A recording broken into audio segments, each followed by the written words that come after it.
Take charge of your thoughts. Take charge of your life. Psychologist, author, speaker, musician, former professor, and the host of Love and Life, Dr. Karen Anderson Averill. Welcome to Love and Life. I'm Dr. Karen Anderson Averill. It's part 2 of my Love is Blind series. I couldn't help myself. When this reality show came across my radar and I started tuning in, I was hooked.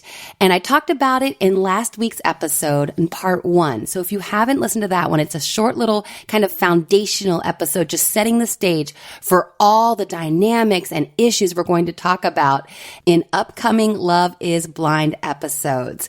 And joining me today is Kate Lambie. She's a licensed clinical professional counselor. You know her from appearing on the podcast before. She joined me way back in episode 3 called Take a Look at Your Selfie, where we talked about the importance of truly knowing ourselves through and through and how this benefits all the relationships in our lives. Then she joined me for episode 54 called Horses Heal and discussed the power of equine therapy. So if you're interested in that, be sure to check that out. And more recently, she joined me for episode 77, Take Charge of Your Negative Thoughts. And she shared techniques from ACT, acceptance and commitment therapy, that she uses with her clients. So Kate, welcome to Love and Life yet again. Hello. Thanks for having me. So just the other day, you texted me, I think it was Monday morning, and you said, girl, have you been watching Love is Blind? And I said, check out today's podcast episode because yes, I absolutely have been watching this series. So we've both watched it. We haven't seen the reunion. I know that dropped this morning, I think. We haven't seen that, but we've watched the entire series. And obviously, as a psychologist and a therapist, there's so much going on. Now, like I said, I covered it on Monday's episode in a short episode that talks about kind of the realities of what an experiment like this is really all about. So, of course, there's the reality TV piece. And who knows how many of these participants were really just looking for their Instagram fame and fortune. And then, of course, the reality that it is a very unique population of people who would sign up for something like this. In psychology, we would talk about a self-selected sample. So there's that to consider. And of course, just being in the pods, and it's so unusual. And so, of course, that's part of what we're looking at is what happened in the pods, the bond that was formed in the pods, how that could possibly generalize to the real world. But Kate and I had so many other topics to talk about. So we're going to get into it right now. Kate, what should we start with? To be honest, it's like there's so many things. I know. Obviously, sometimes it's hard for me to really get into a series, but this grabbed me really quick. And I think just the topic of vulnerability, right? Ooh. I think in the dating scene, I do think more and more as we keep moving forward, I know even personally, I think people are kind of tired of the swipe left, swipe right. Yes. And, online and all those things. And maybe just superficial first dates, second dates, just trying to, put on this air for someone. But I really think this was such a great idea just for the whole vulnerability aspect. It really allowed everyone to dive in and just really share their true full selves right off the bat, which is helpful in a lot of ways. Yeah, I think you make a great point that it's possible that given the current dating landscape, this intrigued America and actually worldwide. I think this is blowing up everywhere because I have some followers and folks I talk to in the UK and in Australia. So at least in the English speaking world and maybe elsewhere, it's really blowing up. And I think maybe as you're talking, it occurs to me that perhaps it's because the dating landscape is feeling so rushed. So, like you said, swiping after looking at someone's picture for 0.01 second, people feel objectified. They feel like online shopping, like I don't like those shoes, I'll buy those shoes. And it feels the same way with the dating landscape. So this got into a level of depth right off the bat because all those distractions of what this person looks like and am I attracted to this person? they weren't available. So they had to just connect. Yes, and I think it allowed people to really be in the present moment. You know, you're not having all these senses being stimulated. Oh my gosh, they looked like that, or they made that little twitch, you know, with their mouth, and oh my gosh, do they not like me? And oh, look at how they were wearing that. And you know, there's so many things I think we get, you know, during a first date, we're just thinking about, and we're taking in all these senses, but you're just there present with that person. Yeah, and the only cues they had to go off of in terms of does this person like me would be tone of voice and what kind of flirtatious energy they caught just through the voice. Totally. Yes, and it forces people to have to communicate their feelings. Really? Oh, yeah. Right? Not just by using body language. Right. Which is actually more than half of our communication as humans, but still, I mean, you can't rely on mind reading because you don't have any, you know, behavioral cues to form that from. So you have to say, I really like you and I like what's happening here. And also for people who, you know, really need a sense of emotional safety in dating, like, I love this kind of model, you know, of really just feeling emotionally safe with someone. And I feel like in that way, it can be a really good starting point. And we have some puppers here. We do. So we've got They're just playing. We've got some background noise. Sorry about that. You may hear some. Yeah, they're just having fun. Well, and it's funny. I do think I'm getting a little bit ahead of ourselves, but I think the foundation they established in the pods was beautiful. And actually, despite reality TV and the editing, I think it's actually a wonderful way to start a relationship. Totally. I think what happened, and we saw that play out, obviously, spoiler alert, if you haven't seen it yet, go ahead and finish it, the series.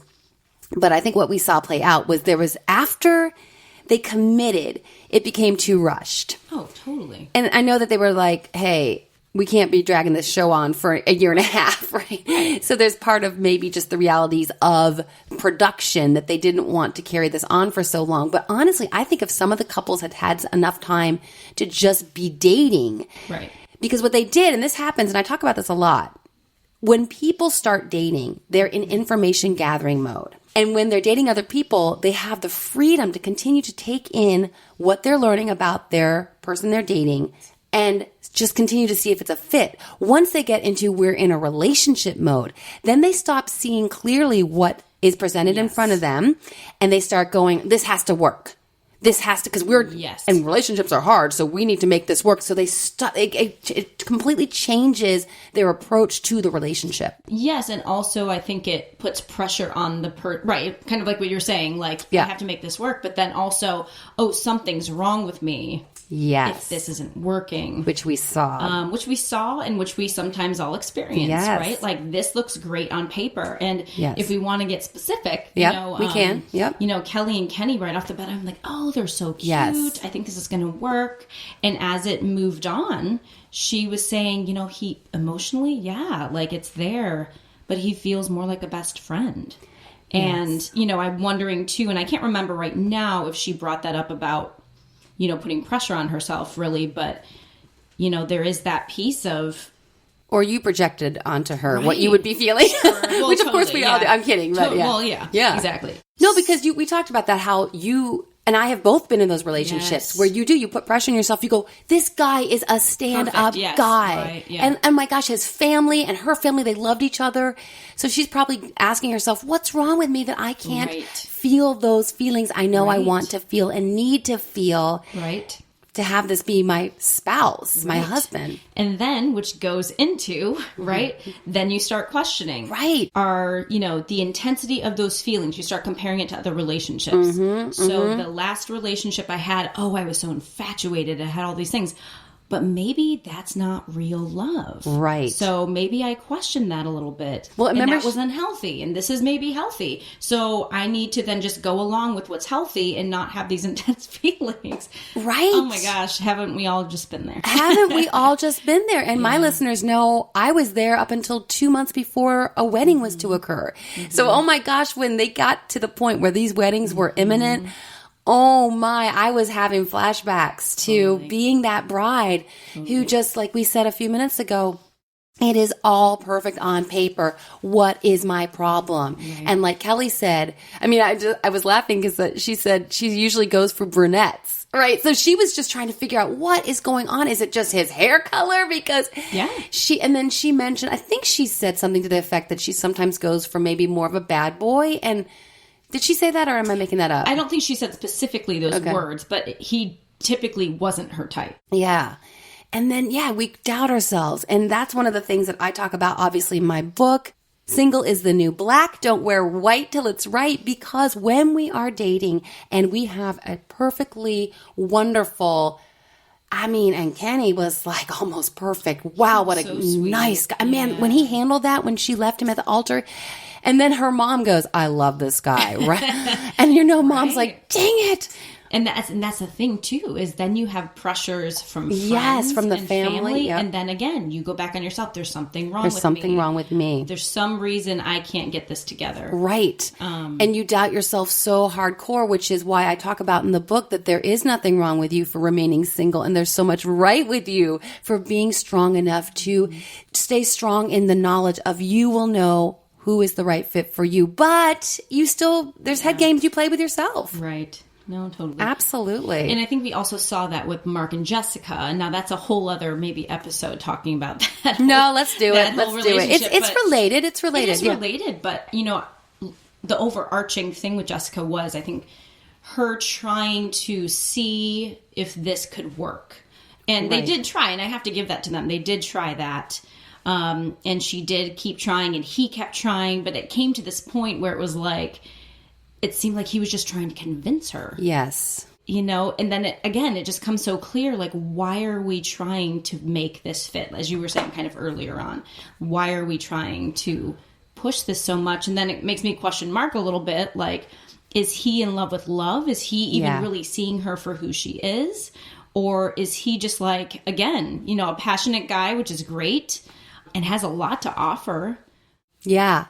Well, and I think if they were in couples counseling with me, I would be wanting, because I think if I were Jessica, I would be feeling that you are so into me and so convinced, even when I keep putting up all these barriers, that I'm the one. I would feel then you just want to be married. And doesn't really matter. Yeah. Just, I want love. I want marriage. Insert Jessica. Right. So I would want, like I said, if I were working with him as a couple, I'd want him to pull back a little bit, because there's also this approach avoidance thing where the more he comes at her, the more she pulls away. And if he would have pulled back a little bit and given her some space, she may have come to him. We saw that with Damien and G a little bit. Right. When he pulled back, that got her to come toward him. Yes. We won't get into them yet, but we saw that dynamic at work, and it really it troubled me. Now, also Jessica, girl, she was still caught up with Barnett and being really lying to herself. I think she'd be like, I just have to have a conversation with him, and then later,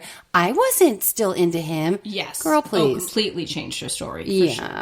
For sure. So that was also something, and then of course, in the back of my mind, does she just want to stay on the program to get famous? Which, okay. But the thing about this, and I'll say this again, because I don't usually go on and on about reality shows on my podcast, although I don't know why not, because there's so much great love and life material, really. But even if all of this is partly staged, essentially. Sure. We can still talk about it and learn. And like you said, I resonated with her. I'm getting back to Kelly now, because I'd been that girl who almost married the wrong person because there was just nothing. It seemed so great. No reason. Right. Exactly. So I think there's a lot we can take away from this. So that brings me to Damien and G. I was surprised that he said, I do not. Were you? Yes, but I was secretly hoping that he would say no. Because I think already in what we had seen, that was a toxic dynamic. Ooh. That really turned into a toxic dynamic when you start... I mean, really, there were some aspects there, and we could get into, the John Gottman and the 4 horses of Apocalypse. Please, let's do. But the contempt part, it really became abusive, right? When she started attacking him. I know that one part of, it wasn't the best sex for me, right? We're really hitting below the belt. Ooh. And that's where that toxicity comes in, is now we're not playing by fair rules, and we're not playing by the values of love and caring for a person. And we're just trying to hurt. Right. Yeah. Mm-hmm. Below the belt. Yeah. Please do explain just briefly the Gottman Four Horses of the Apocalypse for anyone who's not familiar with that literature, because that's really important here.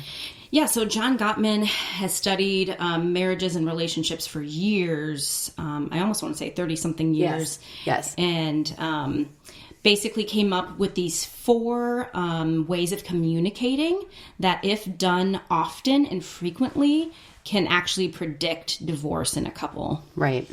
And not that, some of these ways of communicating aren't very helpful, and, they're not going to not show up at all in a relationship, but it's the frequency and the intensity for which they occur that can really erode a relationship. And so we have the first one starting with criticism. Okay. You always, you never. So right away, that's an attack. And so what happens then after an attack? Defensiveness. Right. So defensiveness. So what happens is then that person becomes defensive. Guess what they do? They start criticizing. They lash back. Right. So already then we're in a war about winning the war and not about what's really going on. And then we have stonewalling, which is kind of that shutting down aspect. Sometimes we call it like the runner-chaser aspect, where we have the person, going after the person. No, you're going to listen to me now. We need to talk about this now, right? And then you have that other person shutting down and maybe running away. Mm-hmm. So that running away isn't helpful either. But really both people being able to regulate themselves, have self-care for themselves separately, and then come back to the table to really, in a really calm, grounded way, being able to discuss what their real feelings were. And then we get to contempt, which is the one that's most toxic, is contempt, where it turns into somewhat abuse. And that could be from body language. It can be sneering. It can be eye rolling. It can be, really verbally attacking someone, or, just getting really abusive. So those 4 things, if done pretty often and frequently, can really predict an ending of a relationship. I think he and his wife have done, like you said, this research for over 30 years. I think it's with like 97% accuracy. Yes, they can just look at these behaviors in sessions. And just to reiterate, because I have a lot of psych nerd listeners like myself, the 4 are criticism, defensiveness, stonewalling, and contempt. And we definitely saw that with G and Damien in spades. And one other thing that's related to this that I want to say, I want to hear what you think about it. She said a lot of, I had to push you away, Damien, and you kept coming back. So what was that about? And I showed you, and she even told her bridesmaids and her friends, I showed him how crazy I can be, and he still loves me.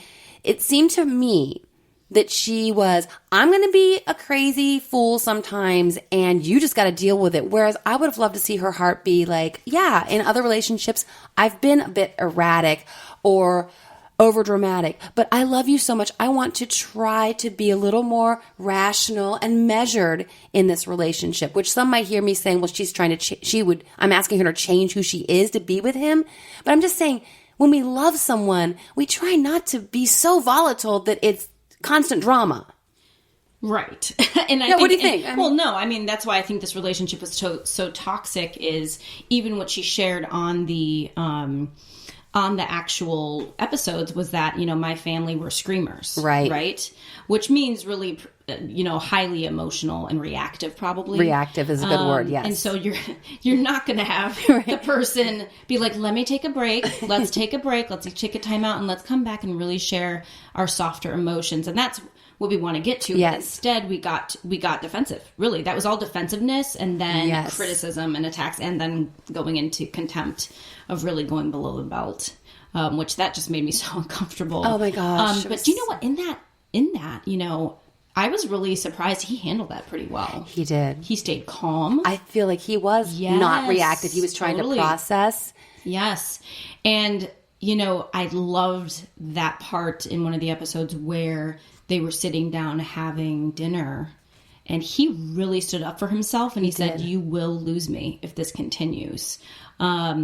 And he said something about like, I'm really going to be true to myself. I haven't been true to myself. Right. And that was such a great, empowering moment to see him really do and put some boundaries. Yes. And again, that's why I think it was so great at the end to, you know, in one aspect, really see him choose himself over maybe this toxic dynamic.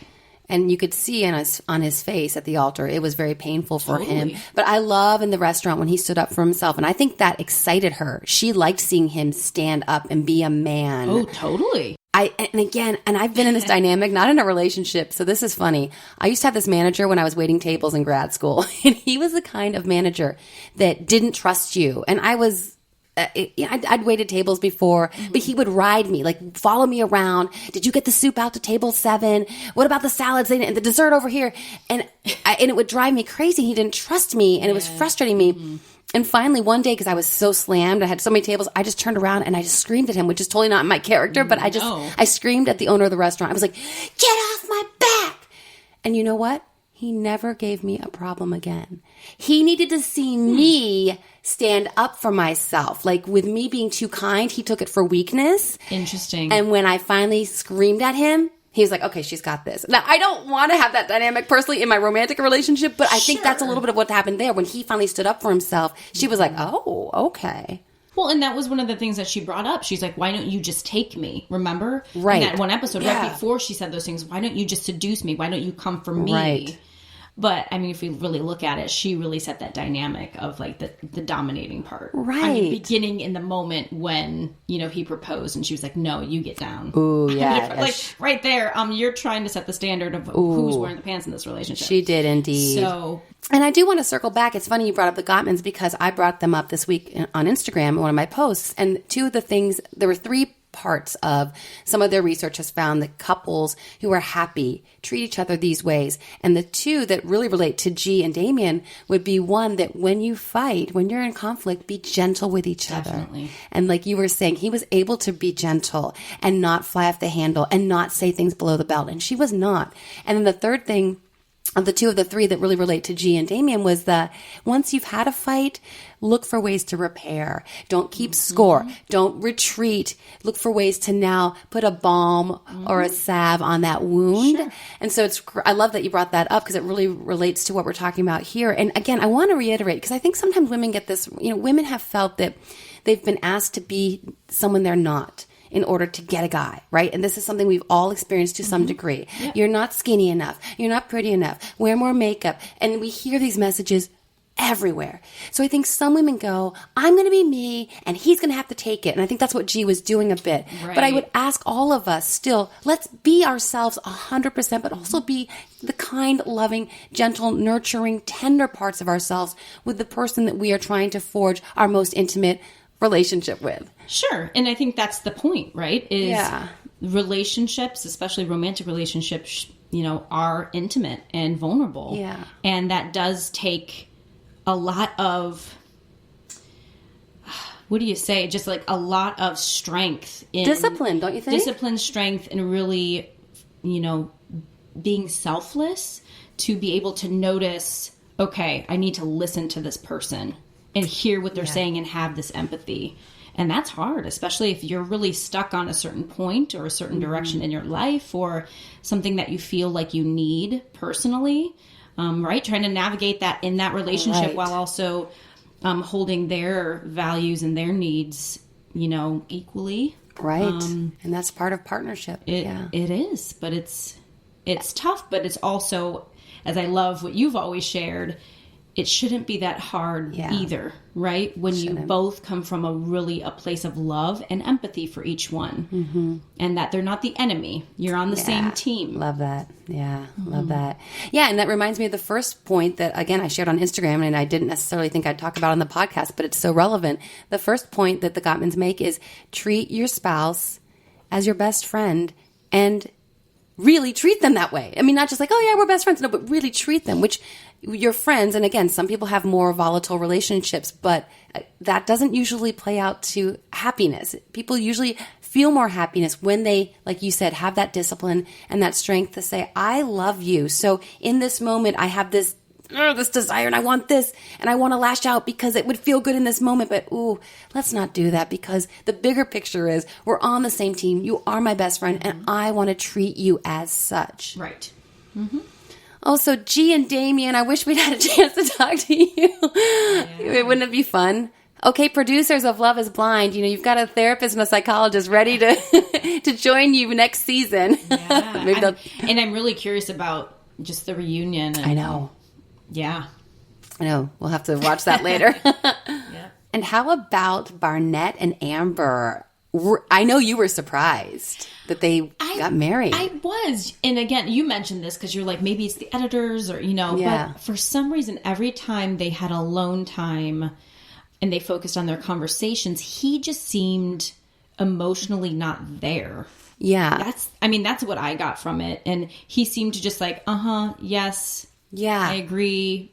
It almost seems sometimes like placating. So I was like, oh, he's not really into this. But then when he would obviously talk to Jessica at those little parties, he'd be like, no, I'm happy she's not for me. And he was saying that to others. I don't know. It just, I guess from my perspective, looked like he was really not fully in. But maybe that was just his fear. Yeah, I was surprised. I was surprised that he said I do. Yeah, I was too, I'll be honest. And in the pods, I kind of felt like he was just a player. And I started liking him more and more because when they showed Jessica coming on to him, and he was very... No, he was staying... He was a stand-up guy right there. He's like, no... I'm engaged and I'm happy, and it's Amber. And again, it could have been the editing, but then they show her, I maxed out my credit card for makeup and I never finished college and there's a debt there. And I want to be a stay-at-home mom. And the wedding dress, the budget is this, and I need $400 more to get the dress I want. It seemed like he could take her for not a gold digger, but just someone who... some of the things she said. At least the way that it was presented to us. I would have walked onto that and been like, something's weird here. Because when they were hot for each other, like they're seeing each other for the first time was really electric. And I loved it because they just looked at each other and were very happy with what they saw. And that was fun. Yeah. Remember, there's a cut too where she goes, did you know he looked like that the whole time? It's really... So you can see that their sexual chemistry was there in spades. Right. But like we've talked about before, Sternberg's triangle theory of love, they had that romantic passion, no question. Sure. And I think they were friends, but you could see there could be some cracks in their friendship based on the way she was approaching things and the way that he was approaching things and maybe how he might perceive her intentions with everything. And then, of course, the commitment remained to be seen. But I'm a big believer in that sexual chemistry can provide a pretty strong foundation to help people get through some of those other areas that maybe they don't fully align. Interesting. I didn't know that. Oh, yeah. Yeah, well, now you do. Well, and skipping ahead to the kind of the end. Yeah. After they had gotten married, they kind of go to Barnett in that one part, and they're like, so you did it? And whenever he's like, yeah, we'll see down the road. Like, he kind of said this offhand, like, we'll see, what happens down the road. And so part of me was like, I wonder if he was just like, you know what? I'm taking this plunge. Yeah. We'll just see what happens. Yeah, it's interesting. Yeah. Maybe he was... he turned 28, I think, or he was 28. During the show, and maybe he thought, I've dated a lot of women, and I have as much chemistry with her as anyone else, and let's give it a go. Right. Some people do have to me, it feels a bit cavalier, but maybe that was his approach, and she thought, that's cool because I'm willing to let you know it's going to work. I don't know. We haven't seen the reunion yet, so we have to. Well, and there's some moments where she's kind of aggressive. She's a lot. She gets kind of threatening. She's like, I'm going to kill you. She did say, I'm glad I didn't have to spend the rest of my life in jail because he said I do. Like, otherwise, I know we were laughing. I was like, she was going to hunt him down.